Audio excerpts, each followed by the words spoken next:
Começando finalmente um tour em Alhambra. Alhambra para nós, Alhambra para eles. Um reino muçulmano que foi derrotado, o último. Na verdade, uma cidade gigantesca entre muralhas. Aqui a gente está no muro de Alhambra, a entrada é por lá. E aqui do lado de fora era toda uma parte de agricultura e pecuária. Mais acima tem mais montanha, que é onde é a nascente do rio. Eles fizeram uma obra de engenharia hidráulica bizarra nos 1300 para não ter nem pouco fluxo, que não corria água, nem muito para não perder a irrigação disso daqui. E um aqueduto para alimentar toda a cidade que tinha. Então aqui está a Alhambra, a ponta era militar. Aqui ficaram os palácios que ficavam voltados para a cidade, para dar aquela imponência, para mostrar para a população que lá em cima estava o rei. O conceito árabe era bem assim, é como uma mesquita lá de Córdoba. Por fora você não dá nada pela cidade, porque eles acreditavam tanto no ser humano, pelo Islã, quanto nas suas estruturas, que por fora não era para mostrar nada. O que importava era a riqueza interior das pessoas e das suas estruturas arquitetônicas. Hoje em dia tem só 30 a 40% do que foi Alhambra. Ela foi uma cidade gigantesca, gigantesca, muito fora dos seus muros e gigantesca. E foi muito destruída ao longo do tempo. E o reinado aqui do muçulmano durou só 260 anos. Ela foi construída como o último abrigo muçulmano. Então ele se encastelou e concentrou tudo aqui nessa região aqui em Granada, que foi o último reino a cair.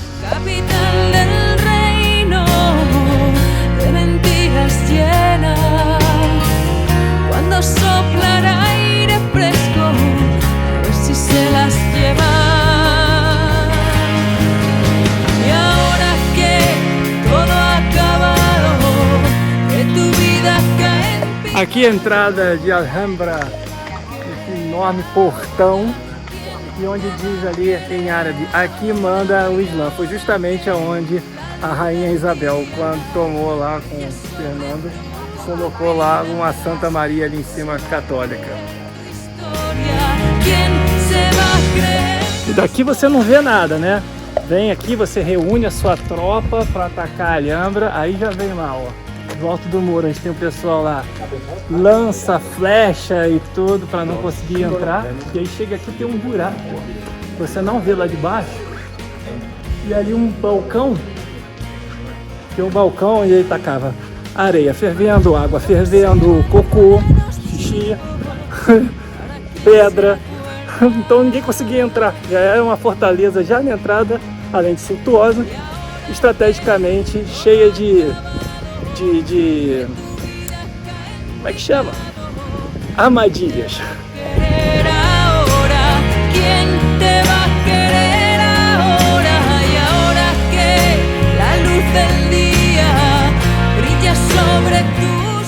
Esse aqui é o grande palácio do imperador Carlos V, aquele material todo era para construir. Ele casou com a prima dele, que era de Portugal, eles eram primos, e para fazer aquela união de reis, né, para tudo político. E aí, teoricamente, eles casaram em 1526, era para ser o palácio dele com ela, só que ela morreu, ele desanimou. E aí, quando ela morreu em 1539, ele largou a obra de lado, então ele ficou meio que inacabado, apesar de ter um gasto absurdo. E o filho dele, Filipe II, que era quem estava administrando toda essa obra, já de saco cheio disso daqui, por exigência do pai, largou de mão de vez e fez um palácio só para ele em Madrid, bem egocêntrico também, porque ele não queria nenhuma relação com a história do pai, com a mãe, e muçulmano e nada, ele queria uma história própria. Então ele foi lá para Madrid e largou aqui o palácio de Alhambra para trás. Passado demasiados años desde los días dorados cuando fue portada de todos los diarios. Essa porta mostra como é que a coisa é egocêntrica. Foram 20 sultãos, né, no reino, na dinastia Nasserid, que é o que construiu aqui para se proteger, e depois caiu. Já um começou a construir a porta, decorou de uma forma, o outro seguinte falou: ah, não, essa decoração já não gostei muito. Eu, e do outro lado tem uma outra estilo completamente diferente.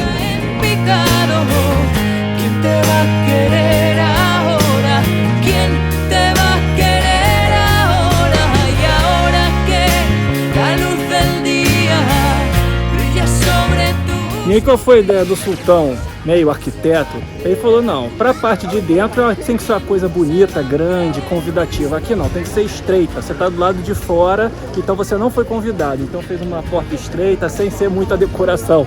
E aí fez um estilo completamente diferente da porta. Agora a gente vai ver a parte de fortaleza mesmo, de exército militar, a parte da frente, né? A Alhambra é como se fosse um navio, a ponta do navio, que é o extremo da cidade, era a porta fortificada, que ficava mais voltada para a visão do alto da montanha. É bem restrita, bem cheio, mas a gente vai entrar lá para ver.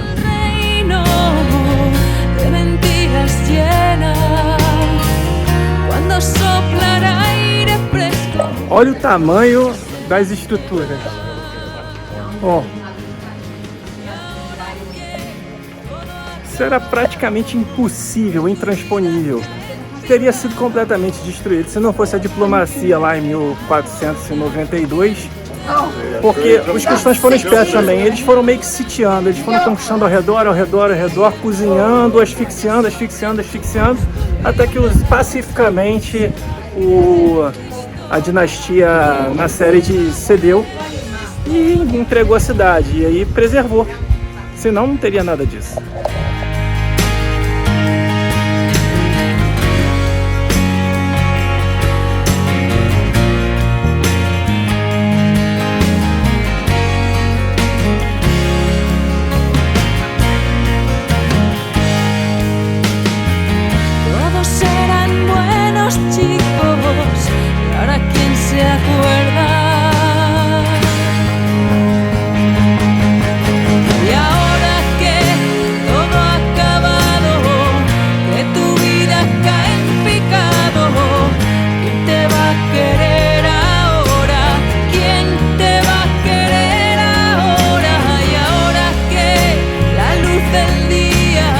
Olha como é que tudo é uma questão de estratégia. Da torre e a posição de Alhambra, ela é estrategicamente muito bem posicionada. Por quê?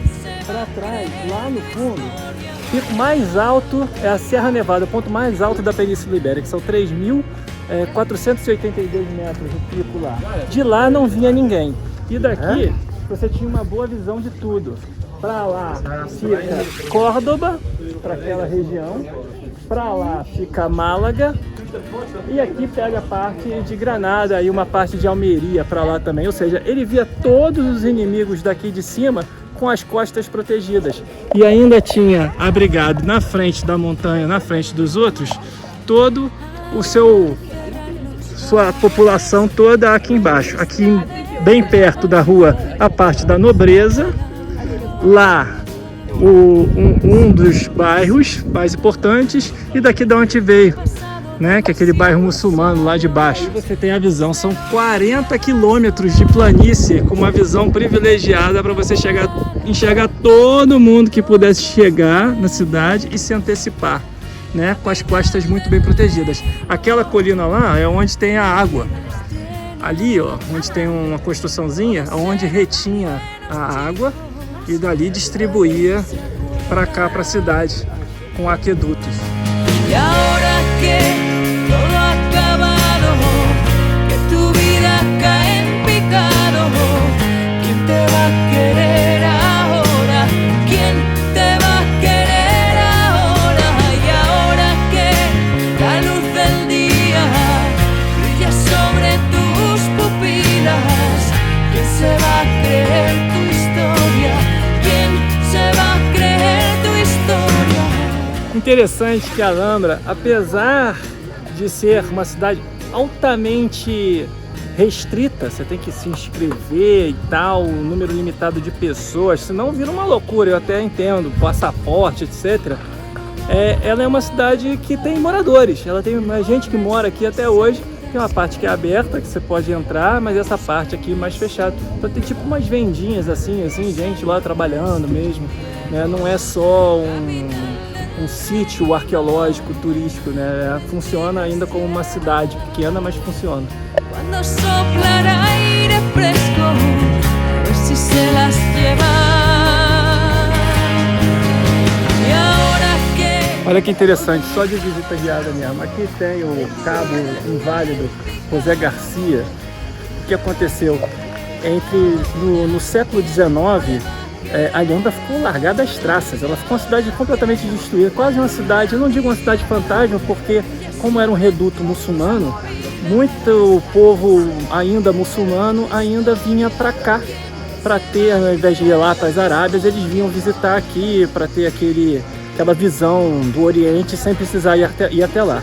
Só que Napoleão, na passagem, quando veio para cá em 1810, que os franceses, Napoleão jogou uma conversinha lá no rei da Espanha, tipo, deixa eu falar, só quero atacar Portugal, só vou passar pela Espanha, e veio e tomou a Espanha.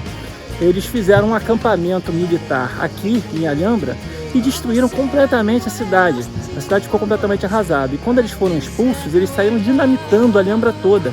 E esse cabo que está aqui homenageado foi um cabo que morava em Alhambra, que chama Filhos de Alhambra, né? Que a Alhambra já tinha sido completamente abandonada, que conseguiu desativar boa parte das dinamites, interromper o circuito que ia dinamitar a cidade. Então ele é tido como um herói aqui, aí tá aí exposto que ninguém sabe direito porquê, mas é isso aí, o José Garcia salvou o patrimônio de Alhambra.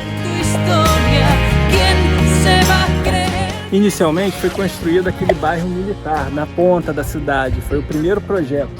E depois, é onde a gente entrou, tudo controlado, a área de palácios. Isso tudo aqui eram palácios, mas foram palácios muito mal conservados. Os melhores ficaram do século XIV. Toda a arquitetura respeita isso. A cerâmica no chão, aqui pedra na parte de baixo e gesso na parte do alto, que é a parte ornamentada, e madeira na parte de cima. Artista del alambre habla de la gloria a su propia sombra. Han pasado demasiados años desde los días dorados. Toda essa sala aqui era como se fosse uma câmara. Na época árabe não existia aquelas janelas e tudo, mas ela ficou tão bem feita e tão simétrica em todas as suas formas geométricas que a rainha Isabel, quando entrou no palácio, gostou tanto que ela fez o quarto dela aqui em cima e daqui uma capela. Então, como capela tem couro, ela botou aquela estrutura e abriu as janelas para ventilar. Ela era tão católica que ela fez uma igreja embaixo do quarto dela. E ela disseminou o catolicismo pelas Américas e tudo. Então ela era chamada de a católica, de tão religiosa que ela era. Você vê que os cristãos, quando tomaram isso aqui, você vê que eles mantiveram até as letras, ó, de tudo que era árabe, e transformou isso aqui em igreja. Eles tomaram um impacto gigantesco com a arte islâmica. Os cristãos, historicamente, estavam sempre guerreando em guerras e tudo, não pensavam tanto em arte, apesar do movimento renascentista, a gente estudar mais. Mas a cultura muçulmana já estava com a arte há milênios, muito mais desenvolvida. Então, isso tudo impactou tanto os reis católicos que eles mantiveram toda a estrutura, e também era uma forma de mostrar assim, olha, tá vendo o que eu ganhei, o que eu conquistei, de mostrar a imposição dos reis católicos. Cuando sopla el aire fresco, a ver si se las lleva. Y ahora que todo ha acabado, que tu vida cae en picado. O brasão é o símbolo de Carlos V. Dentro está escrito Plus Ultra. O que representam as duas colunas? Sempre que se fala em Carlos V, pode ver, tem uma torre ali e uma torre aqui, Plus Ultra. As duas colunas são as duas colunas de Hércules, e para a simbologia de Carlos V era a saída do Estreito de Gibraltar, ou seja, Roma tinha o mar Mediterrâneo, sempre teve e era soberana nisso, e o Carlos V, no seu brasão, ele quis dizer que Plus Ultra, ou seja, a partir do mar Mediterrâneo, representando pelas duas colunas, que é a saída do Mediterrâneo, é meu, além do que já passou, né? Você vê como é que tem a representação do Carlos V, como é que ele era egocêntrico. A arquitetura árabe levava em consideração sempre um impacto sucessivo após outro, por isso que era feito em salões como esse, e as passagens são sempre estreitas por estratégia militar, né, para proteger. Então a passagem é sempre estreita, você não dá nada pela porta, e quando você chega você dá de cara por um salão cada vez mais bonito do que o outro, para gerar sempre uma publicidade de maior impacto sucessivo.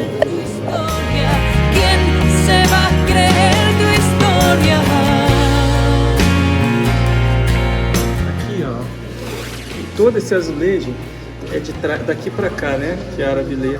Isso aqui é o símbolo de Deus. Na verdade, aqui quer dizer a representação de que nada é maior do que Alá. E mesmo assim está mantido aqui.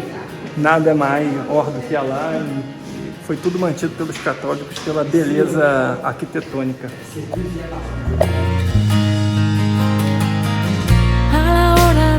Vê como é que a fonte é importante para eles, né? O palácio todo tem uma fonte e faz um eco, é tudo com um eco. Olha o barulhinho da água, ó. Vou botar aí, ó, para vocês verem, ó.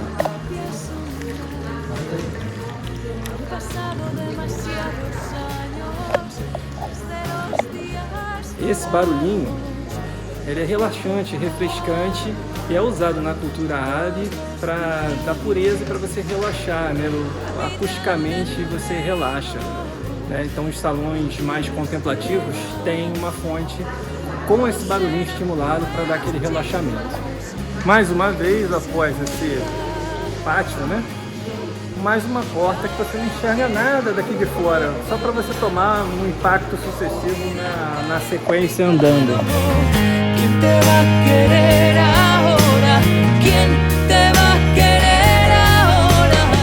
Olha só, mais uma vez você sai do salão, faz um zigue-zague para tomar um impacto de jardim.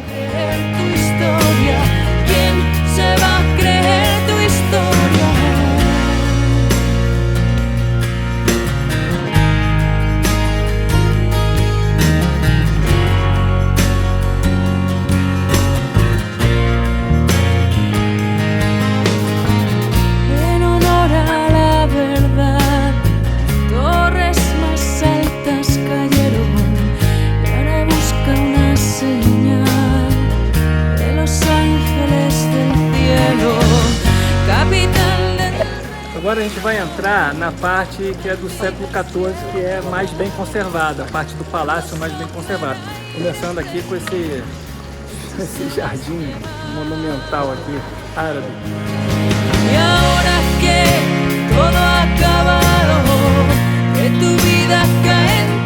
Olha como é que era a estratégia árabe de negociação. Esse aqui é o Salão do Trono, que ficava ao centro, mas quando tinha uma visita internacional, ele colocava os 9 ministros dele, cada um num buraco desse aí, no setor dele. O dele ficava aqui, mas ele é muito semelhante, a gente chega a ver isso, ele é um pouquinho maior.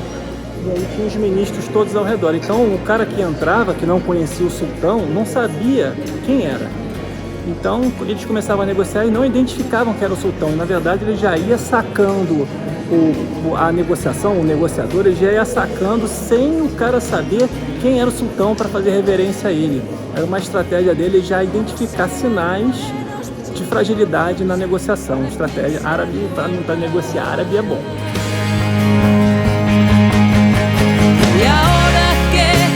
As abóbadas de salas do reino no Islã representam o céu. Você vê que essas são peças de madeira, são 8.007 peças encaixadas.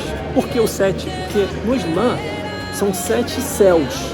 Então tudo termina em 7, outro que soma acaba gerando 7 por causa dos 7 céus do Islã. E aí, como está representado o céu, tem 8.007 peças.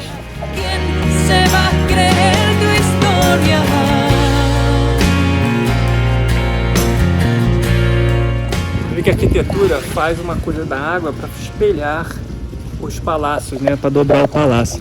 Então aqui está refletida a água, né? Olha só, a água refletida. E aí na hora que você inverte, ó,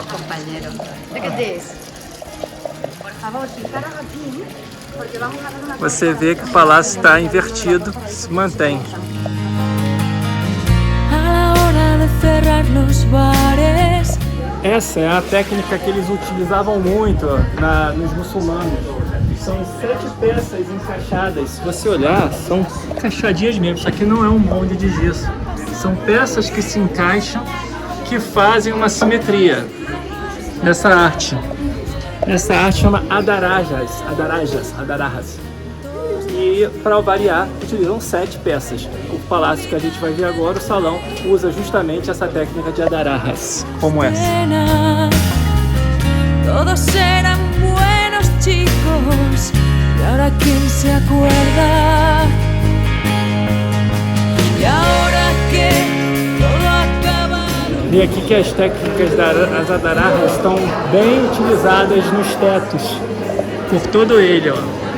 Aqui, em todos os arcos, ó. São 7 formas geométricas encaixadas. Aqui no gesso, mas faz um efeito diferente.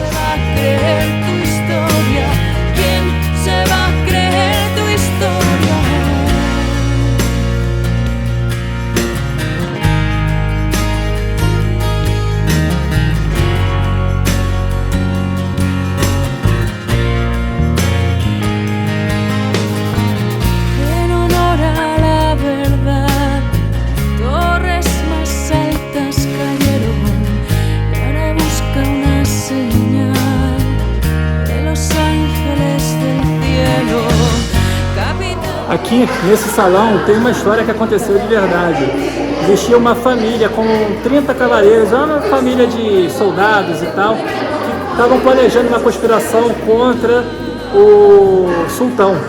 Ele reuniu todos os 30 aqui, chamou para o jantar, fez um jantar nessa sala aqui, e quando estavam todos aqui dentro, ele cortou a cabeça dos 30 na sala dos Abencerragens. Lembra um pouco o Casamento Vermelho do Game of Thrones.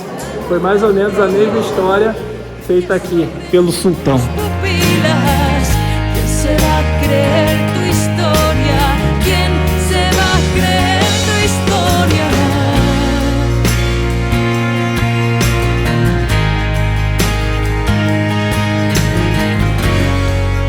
Aqui, mais do que nunca, na Sala dos Reis, você tem uma forma de entrada do mármore do Pátio dos Leões, que é refletido, para destacar todas as pequenas relevos, os pequenos relevos de todo o revestimento da sala e do teto.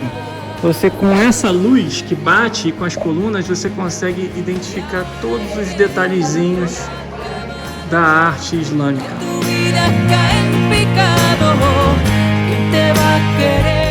Aqui na arte islâmica, você vê que eles têm tipo um vitral em cima, ó. Pelas janelas que você ilumina aqui, tá vendo? Com cores. Toda essa arte daqui que modifica de acordo com o horário do dia.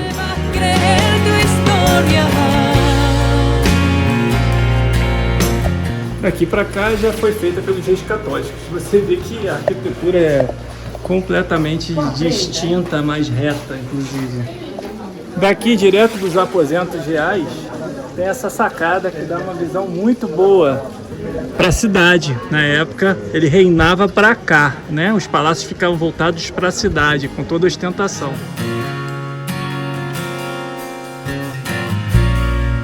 Saindo agora aqui do palácio para visitar os jardins. Muitos. Habla de la gloria a su propia sombra. Han pasado demasiados años desde los días dorados, cuando fue portada de todos los diarios. Capital del reino de mentiras llenas. Todos eran buenos chicos. Aqui mais uma vez, ó, as granadas, no caso, as romãs. É um erro de conceito, acham que foi introduzido pelos muçulmanos árabes, as granadas. Na cidade não foi, a origem foi judaica, os judeus é que trouxeram as granadas para essa região da Península Ibérica, e ela se adaptou super bem, cresceu principalmente aqui que não é meio calor, meio frio, né? Tanto que fica aos pés da Serra Nevada, e se adaptou super bem, porque para os judeus a romã tem uma representação, até que eles comem na passagem do ano a romã. Isso veio para ver, né? Você vê que no Brasil a gente come para dar sorte e tudo. Na verdade, para os judeus isso tem uma representação muito mais importante, e foi traduzido por eles aqui.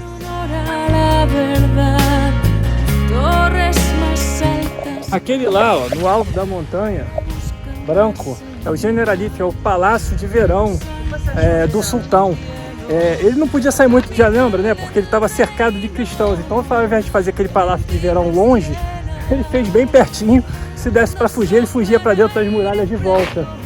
Chama Generalife, onde o sultão ia para espairar a cabeça quando ele se sentia muito pressionado, muito safazeres. Ele dava um tempo lá na Casa Branca.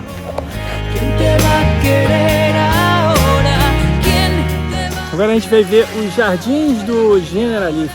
Um pouquinho de etimologia. Generalife é alguma coisa árabe que quer dizer jardim. E Ali, arquiteto. Então seria Alá. Alá seria o grande arquiteto, né? Então Generalife quer dizer jardim de Alá.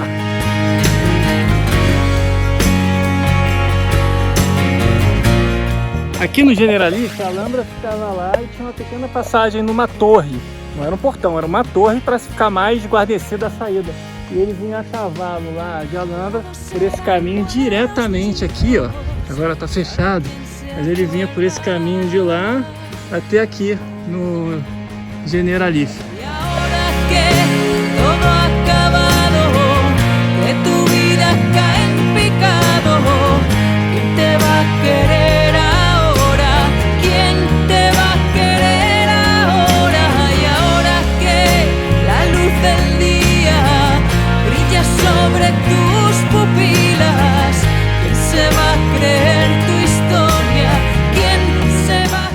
Como é que é a coisa aqui? O sultão tinha uma outra proposta aqui. Você vê que interessa essa sala, como é que é uma coisa muito mais intimista aqui no Palácio de Verão, né? Num dia de calor, ele bota numa salinha dessa aqui, ó, uma visão sentado de cima para baixo, com a vista de toda da cidade de Alhambra daqui, num outro propósito de palácio.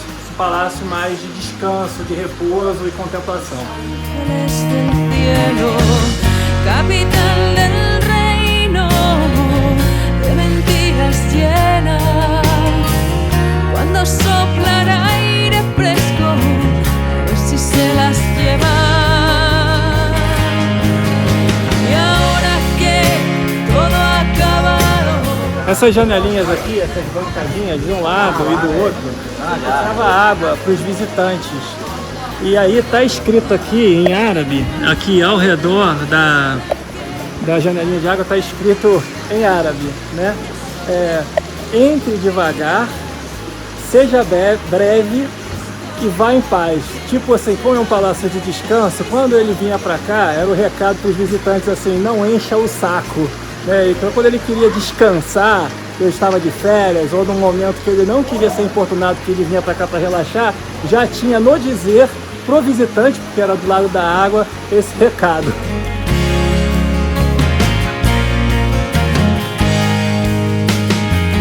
Todos eran buenos chicos, y ahora quién se acuerda. Y ahora que todo ha acabado, que tu vida cae en picado, ¿quién te va a querer?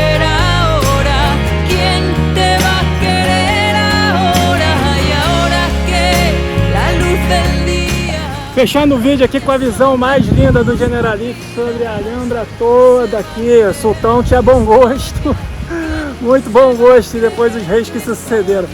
Muito lindo tudo, amei, visita imperdível.